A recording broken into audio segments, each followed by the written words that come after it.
Press on standbys, Paulo Barcelon and Gen Garma are here to help us break down the chaos.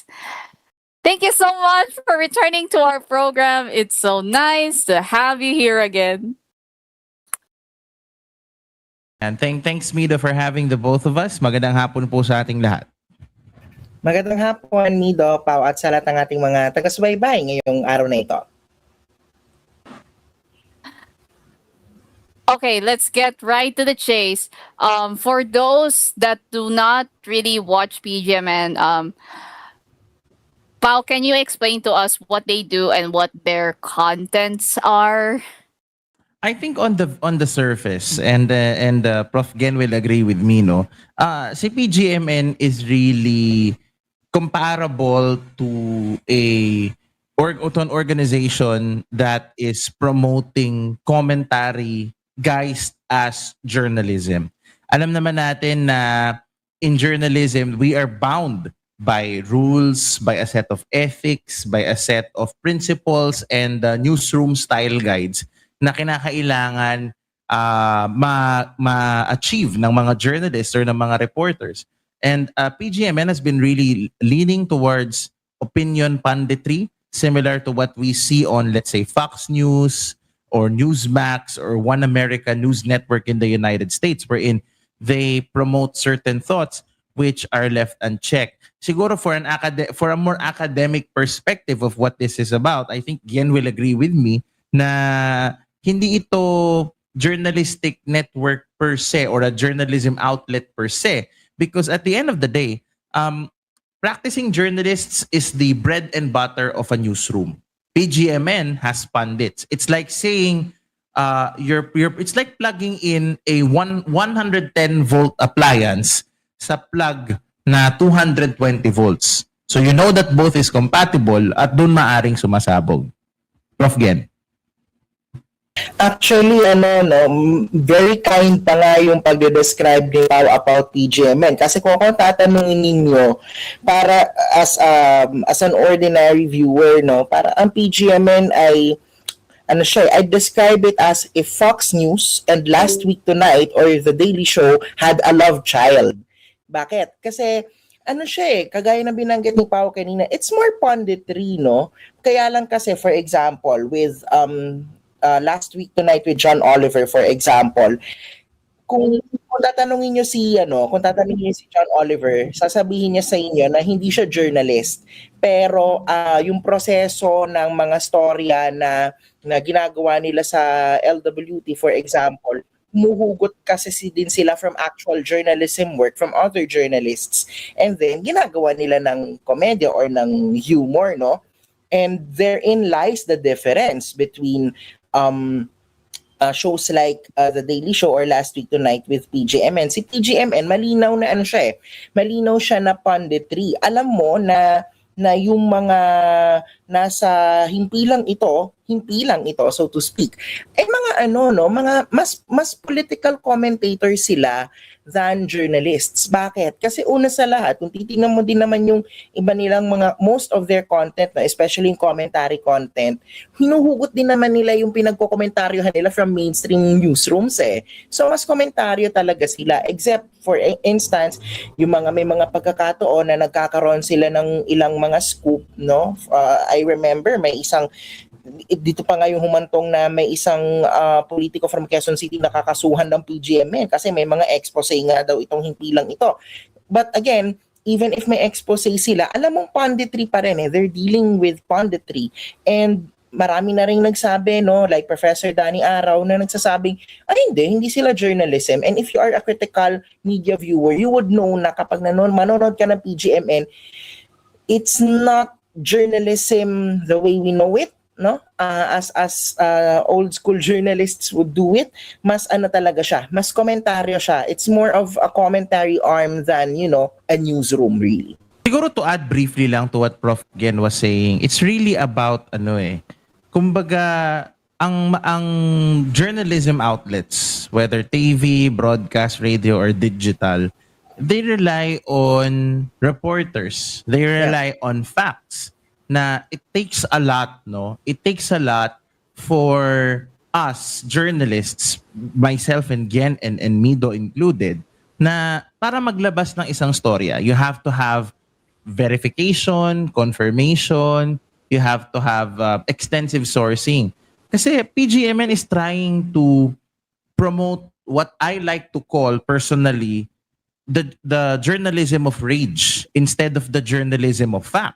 Because journalism of fact is something na hindi mo pwedeng lagyan ng panditry, hindi mo pwedeng lagyan ng pagiging opinionated regardless of whatever personal or institutional biases an organization has. So I think na yung pinapalabas nila is gusto nilang magalit ka towards a certain person for doing something.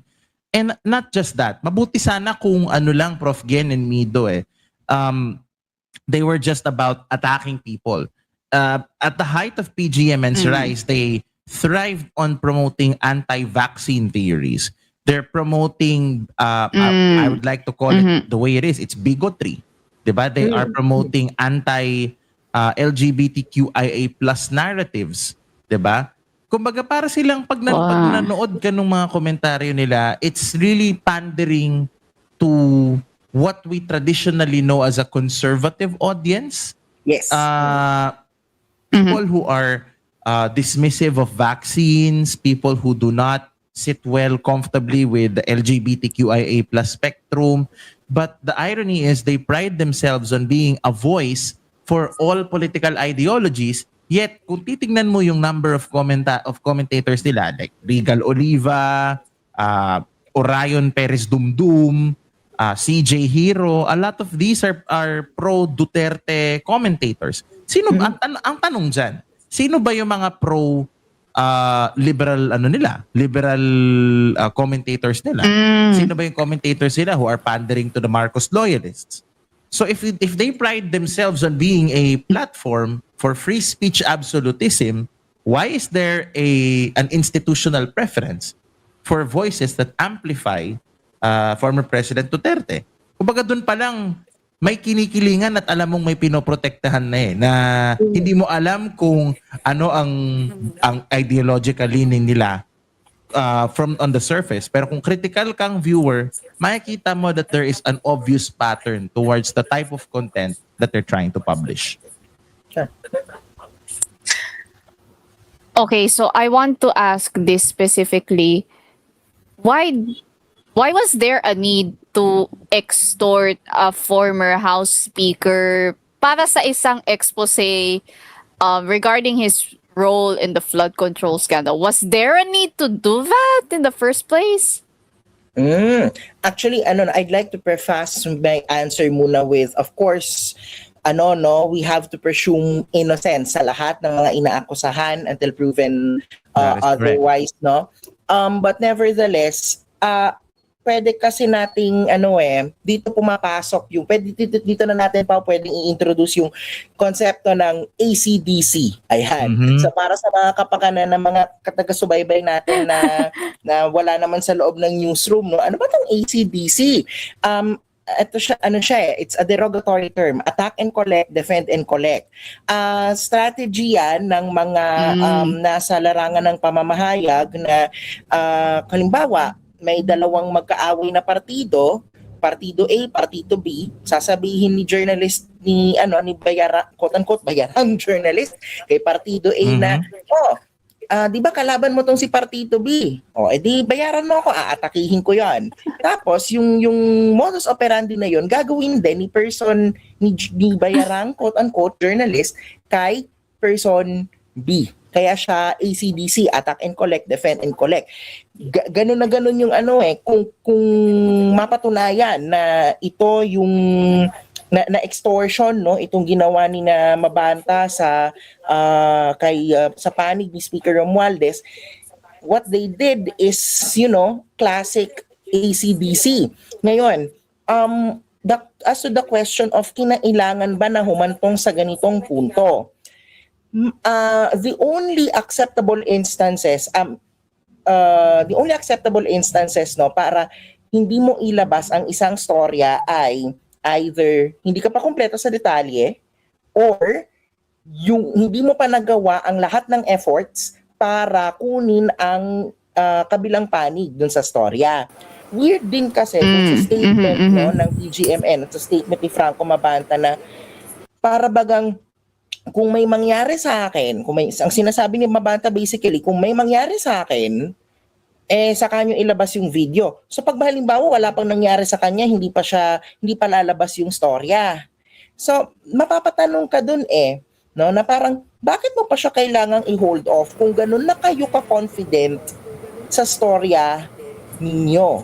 And given na naaresto siya due to alleged extortion at may ganung angulo na so sa kanya lang ilalabas pag may nangyari, once you connect the dots, magtataka ka talaga. At saka kumbaga, to add to Prof. Gien's point, no, if you're really saying that you are the fastest rising media network in the country, ang tanong dyan is, was there a need for you to hold it? Sana kung February 21 pa lamang ay ready na yung video ninyo, inilabas yun na February 21 pa lamang. 'Di ba? Dapat ang tanong kasi dyan, pagka kung lumabas yung video na yan, ano yung laman nung expose na yan? And then you open another layer of questions. Did they file any freedom of information requests here? Sino yung reporter na gumawa nito? Anong klaseng journalism ethics yung in-apply sa paggawa ng storyang ito? Actually, this could have been the moment that PGMN could have taken pride in itself ba na, meron kaming journalistic integrity. Ito yung mga reporter namin. Aside from the hosts which they we deride na tinatawag silang anchor. Because when you say anchor, dapat uupo ka na may tiwala at may kredibilidad, 'di ba? Sabi nga ni Arnang paborito nating philosopher sa pagbabalita na si Arvin Malasa, meron kang kredibilidad. Sa pag-upo doon sa upuan na 'yon. But all jokes aside, this could have been a watershed moment for PGMNA. 'Di ba? Look at Assortage. Balikan natin yung kaso ng Assortage na sobrang daming nagka-clamor na maglabas. Sino ba kayo? Bakit ganito yung content nyo? Eventually, earlier this year, I think it's just a few weeks ago, Prof. Gien, they revealed the identities and the positions of who is running this particular outlet. Good for them. So now we know that Assortage is not just a rage bait page. They actually have like editors, they have like reporters, di ba? At saka, why is the style of PGMN leaning back towards panditry? Towards saying na, ganito is wrong based on my, kumbaga parang respect my Orion, respect my opinion. Di ba? Ganun yun eh. Parang, tama kami, ito yung opinion namin, bahala na kayong maniwala o hindi. So, to answer the question, was there a need to extort? No. They should have simply released it and let the public, the academe, both of us of which are part of, and the greater journalism circles to judge kung is this a work of journalism or is this the journalism of rage. So, I want to go to Franco Mabanta himself because siya lang yung merong background in journalism and even then sobrang limited na expertise niya in the field. So, ano yung pinaka key difference between actual practicing journalists and those independent content creators like Peanut Gallery Media Network? I think if I can answer first, Prof. Gien, Yeah. Ang tanong gaano na ba kalaki yung itinaya ng PGMN to call itself a media network even? Diba? Sa tinagal-tagal ko sa industriya na mahigit almost isang dekada combined, almost a decade. Wala akong nakitang PGMN na nagko-cover ng rally, na nagko-cover ng bagyo, na nagko-cover ng mga demolition, mga crime story. Were they even present during the Duterte drug war? Obviously not, because they were not established by then. By then, yeah. 'Di ba? Pero 2020, please correct me if I'm wrong, please fact check me if I'm wrong. I'm not sure if they started in 2021 or 2022 or 2023 even. Okay. they could have easily handily covered the administration of President Ferdinand Marcos Jr. They could have easily done that. Pero bakit wala akong nakikitang PGMN sa kalsada? 'Di ba? Kung talagang journalistic outlet ka, ha? Bakit hindi ka nagko-cover ng House hearing, ng Senate, ng press con ng iba't ibang mga politiko, ng iba't ibang mga organisasyon, or mag-mount man lang ng elections coverage? 'Di ba? Walang ganun eh. There's no such thing as PGMN being present. You pride yourself in being a media network, the fastest rising, yet your presence is literally in a video. Your presence is literally in a studio with a solo cam or do sa peanut butter na binibenta nila. Diba? So, hindi ko alam kung why are they now using, and this is an irony, diba? A few years ago, I saw a legitimate journalist get arrested in front of my eyes. Okay? That journalist is named Vlad Teles. I saw Maria get arrested for telling the truth na dinala siya sa NBI. The entire apparatus of the state brought upon her. And I saw how harrowing that was, and I saw how that had a chilling effect on us journalists. Because Rappler was present. They were the only voice na talagang sobrang ballsy in covering the Duterte administration. And they had proof. Sabi nga ng isa pang philosopher natin sa news na si Kuyang Emil Sumangil, meron silang resibo ng lahat ng mga ginawa, lahat ng mga kontrobersya. They used every single tool in the journalism playbook to achieve what they want. Again, babalik ako sa terminolohiya na journalism of rage. Dahil ang gusto ng PGMN, magalit ka. Dahil ito yung opinion namin. Hindi journalism yon. And I think Prof. Gen will agree with me by saying na, ano bang training ng mga anchor nito? Maliban kay CJ Hero na naging anchor sa isang religious station. Hindi ba, Prof. Gen? Yeah. Yun nga kung ikaw ay nasa isang journalism school, you would know na journalists really have to, dig through paperwork or go to events to actually cover stories, no? Or sige, at the very least, halimbawa kung talagang short-staffed yung newsroom ninyo, rely on the press releases that are sent to you. But, kahit PR yan, hindi mo siya i-ere as it is. May proseso pa rin yan na pagdadaanan. So basically, ang pamamahayag, journalism is a process na talagang pagtutuunan mo siya ng panahon, pagtutuunan mo siya ng effort to get to the truth. It's not as simple as you sit in front of a desk at meron kang mikropono at magyayayaw-yaw ka doon. That's basically yapping. Or if you want to call it a more social term, broadcast parlance, that's commentary. Nasaan yung journalism doon, no? And ito pa pala, no? Kaya din among people in academia and of course people in journalism din, no, kalakhan ng mga nakikita kong discussions ay ang sinasabi, commentary naman talaga yan, hindi journalism. Hihiram lang ako ng ilang mga bahagi ng broadcast code ng kapisanan ng mga broadcaster na Pilipinas. Ang sinasabi ng KBP Broadcast Code, malinaw dapat ang separation ng balita, straight news, ng editorial, na usually ay official stance ng stasyon, at commentary. Malinaw dapat ang delineation ng mga yan. Kung tagapakinig ka o tagapanood, dapat alam mo agad-agad kung ang pinapakinggan mo ay balita o kung ang pinapakinggan mo ay komentaryo ng komentarista, no? And kaming nasa broadcast media, kailangan namin siyang sundin kasi nasa KBP code siya. Kailangan namin i-delineate na as much as possible. Kung bawa ako, news anchor ako, hindi ako pwedeng mag-side comment kapag nag-newscast ako kasi labag sa KBP rules yon.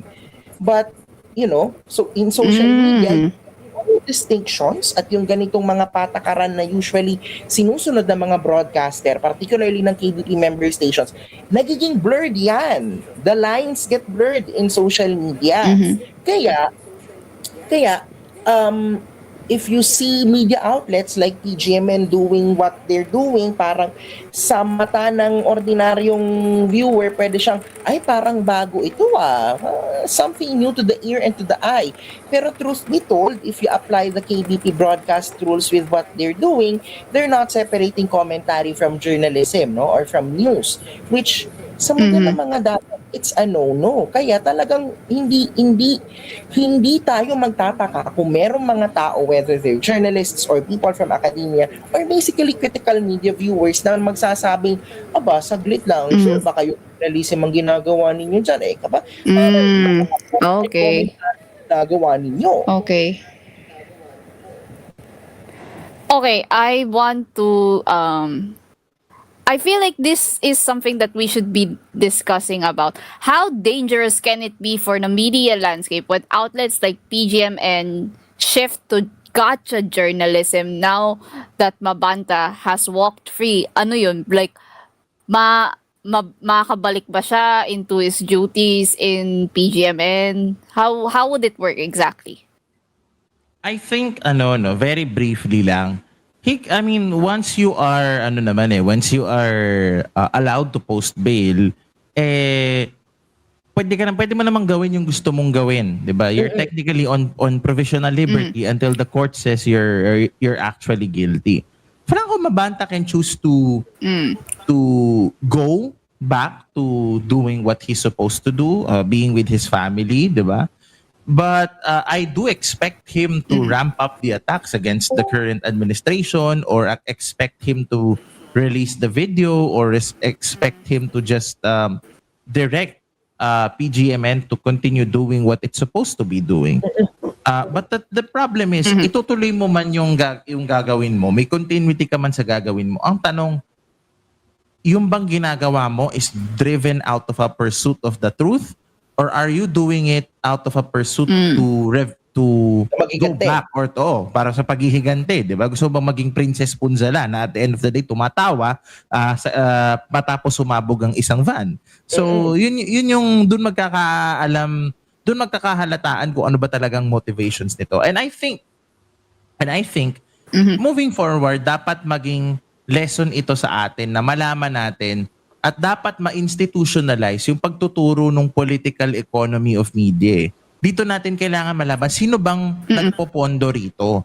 Who is funding PGMN? Kasi for example, ABS, we all know that they're being funded by the Lopezes, 'di ba? The PTV is state-run media. Kumukuha yan ng pondo mula sa kaban ng bayan para pagtingkuran ang sambayan ng Pilipino. It's the same, for example, SMNI. Where are they getting their funding from? From the Kingdom of Jesus Christ, essentially from the detained pastor Apollo Kibuloy. CNN, where are they getting their funding from? Ted Turner, or at the late Ted Turner, God bless his soul. Or at this rate, magkakaroon, I think, ng possible merger between Warner Brothers and Paramount. CBS News, diba? Who operates CBS News? Who's managing CBS News? Barry Weiss. So doon natin nalalaman ano ba yung nito? Sino ba yung nagpapatakbo nito? Sino yung who's running this, and what type of ethics are they subscribing to? And I think while they can legally operate as a business, 'di ba? Hindi naman namin sinasabing huwag kayo mag-operate. Pero dapat klaro na i-identify nila yung sarili nila, kasi for us professionals, you don't consider it journalism per se.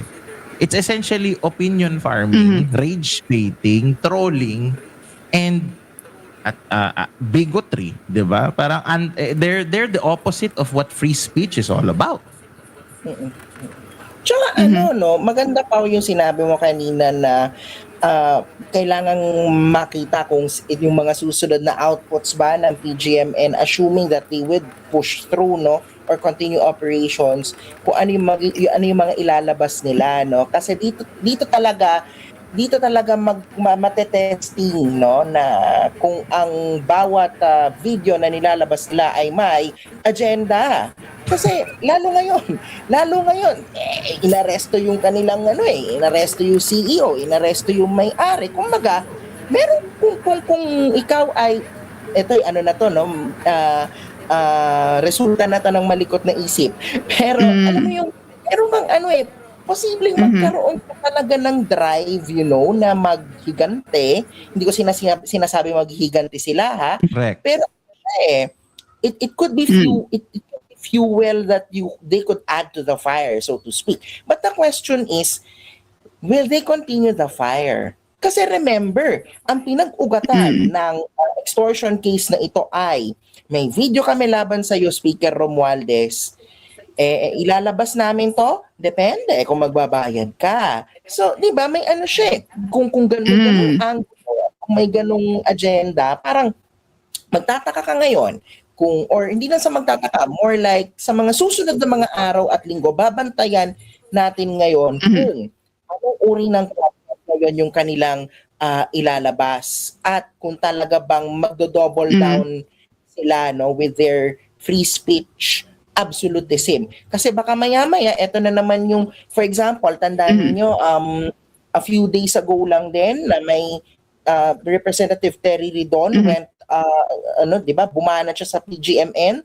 Sabi ng PGMN, maghintay ka, Representative Terry Ridon, may ibabanat kami laban sa'yo. May pa-teaser di ba? Parang, kung meron ka solidong pambanat, banatan mo na. Bakit meron ka pang pa-teaser, di ba? So, baka ganyan na naman yung maging formula nila sa mga susunod na araw at sa mga susunod na linggo at buwan. At yun yung babantayan natin. Kasi tingnan natin kung talaga bang paninindigan pa rin nila even after what happened, yung kanilang stand on what they call absolutism of freedom of speech. Siguro mabilis na lang dahil medyo kinakapos na rin tayo sa oras.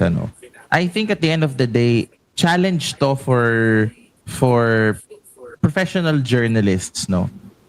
Sabi nga ng marami sa atin, we don't need to stoop down to someone else's level just to prove that what we're doing is good. Na the future of journalism is bright. Kakagaling lang namin ni Prof. Gen sa pag-oobserba ng mga NSPC entries, di ba? Ang dami pa ring mga campus journalists who are young and dynamic and are fresh and have like new perspectives. Ang pamamahayag ay sumasabay sa panahon. Sumasabay sa pangangailangan ng madla, 'di ba? Hindi ito dapat maging mitya ng galit, ng hate in such a way na yung mga tao will turn on because they're fed a goulash of lies, of rage. Journalism doesn't operate that way.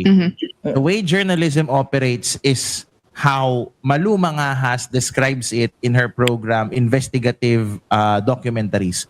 Magtanong at magsaliksik. Two things that PGMN, I believe, has clearly failed in doing so and are now using it as a pretense as an attack on the free press.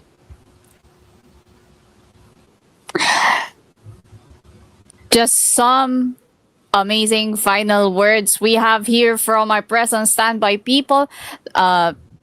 Gen Garma and our very own senior anchor and correspondent Paulo Barcelon. Thank you so much for joining us here on the program, and we hope to have more conversations with you in the future.